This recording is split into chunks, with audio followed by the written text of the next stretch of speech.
এই ক্লাসটি করতে মাত্র 2 মিনিট সময় লাগে। সময় লাগে দিয়ে কিন্তু আমরা আমাদের দৈনন্দিন জীবনে অনেক কথা বলি, এটা করতে এতক্ষণ সময় লাগে, এটা করতে অতক্ষণ সময় লাগে।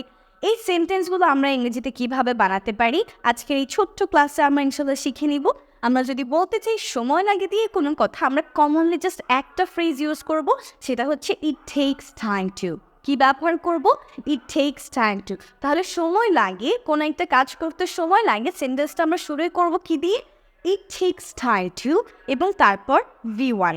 ইট tax time to plus V1। কয়েকটা এক্সাম্পল একটু আমরা দেখছি।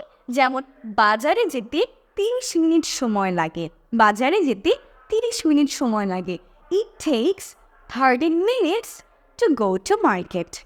It takes 30 minutes to go to market. So it takes time to plus B1 go to market. একইভাবে আমরা বলতে পারি ইংরেজি শিখতে 6 মাস সময় লাগে। যদিও এটা জাস্ট একটা অ্যাপ্রক্সিমেট কথা, কারণ ইংরেজি শিখতে আরও অনেক সময় লাগে। তো আমরা বলতে পারি it takes 6 months to learn English. It takes 6 months to learn English. পানি আনতে 20 মিনিট সময় লাগে। It takes 20 minutes to bring water. একইভাবে আমরা বলতে পারি টাকা তুলতে অনেক সময় লাগে। It takes so long to withdraw money, অথবা আমরা এটাও বলতে পারি it takes a lot of time to withdraw money. এবং সেম ফর্মেটে আমরা যে কোনো সেন্টেন্স বলতে পারি, যেমন it takes 1 hour to draw a picture.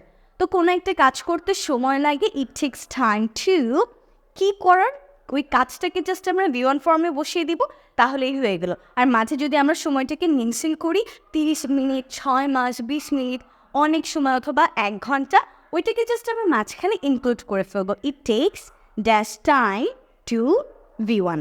এভাবেই ইজি ওয়েতে গ্রামার শিখতে আপনি যুক্ত হয়ে যেতে পারেন আমাদের সবার জন্য গ্রামারওয়ালা কোর্সে, যেখানে মাত্র 999 টাকায় আমরা A to Z সব ধরনের গ্রামার কিন্তু পেয়ে যাব।